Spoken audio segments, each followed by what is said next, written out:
एक समय की बात है। एक राजा के दरबार में एक बहुत ही चालाक मंत्री था। उस मंत्री के पास हर समस्या का हल होता था और राजा कोई भी बड़ा निर्णय बिना उसकी सलाह के नहीं लेता था। इसी वजह से दरबार के अन्य लोग उससे जलते थे। एक दिन राजा ने मंत्री से कहा, तुम बहुत बुद्धिमान हो, लेकिन तुम्हारा बेटा बहुत मूर्ख है, उसमें कोई समझदारी नहीं है। मंत्री को यह बात अच्छी नहीं लगी और उसने पूछा, महाराज, आप ऐसा क्यों कह रहे हैं? आपको क्यों लगता है कि मेरा बेटा मूर्ख है? राजा ने कहा, हर सुबह जब मैं लोगों से मिलने बाजार जाता हूं तो तुम्हारा बेटा वहां होता है।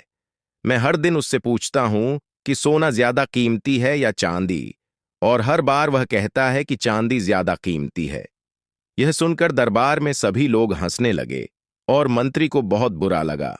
बिना कुछ कहे मंत्री सीधे घर गया और अपने बेटे से पूछा, बेटा, कौन सी धातु अधिक मूल्यवान है, सोना या चांदी?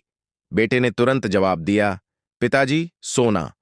मंत्री ने फिर पूछा, अगर तुम्हें पता है कि सोना ज्यादा कीमती है, तो तुम रोज राजा को गलत जवाब क्यों देते हो और कहते हो कि चांदी ज्यादा कीमती है? बेटे ने जवाब दिया, पिताजी, हर सुबह जब राजा बाजार आता है, वह मुझे बुलाता है और दो सिक्के सामने रखता है, एक सोने का और एक चांदी का। फिर कहता है, जो ज्यादा कीमती हो वो ले लो। मैं चांदी का सिक्का उठाता हूं और राजा हंसते हुए चला जाता है। मंत्री ने फिर पूछा, लेकिन तुम रोज चांदी का सिक्का क्यों उठाते हो? आज इसी वजह से पूरे दरबार ने मेरी हंसी उड़ाई।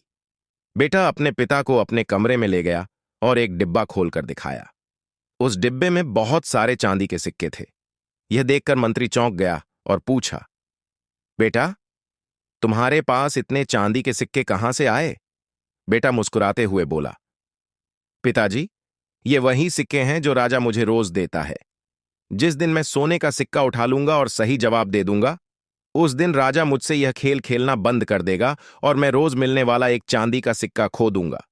राजा को मजा आता है जब मैं चांदी को ज्यादा कीमती कहता हूं। वह हंसता है और चला जाता है। यह सुनकर मंत्री को अपने बेटे पर गर्व हुआ और वह समझ गया कि लोग भले ही उसके बेटे को मूर्ख कहें, लेकिन उसका बेटा असल में बहुत समझदार है। अब जब भी कोई उसके बेटे को मूर्ख कहता, मंत्री मुस्कुराता और कुछ नहीं कहता। मित्रों, आपने देखा होगा कि कुछ लोग थोड़ा काम करके भी बहुत दिखावा करते हैं, जबकि कुछ लोग बड़े काम करते हैं लेकिन चुपचाप रहते हैं। अगर आपको पता है कि आप जो कर रहे हैं वो सही है, तो फर्क नहीं पड़ता कि लोग आपको क्या कहते हैं, मूर्ख या पागल। दुनिया अक्सर उन लोगों को पागल कहती है जिन्हें वो समझ नहीं पाती।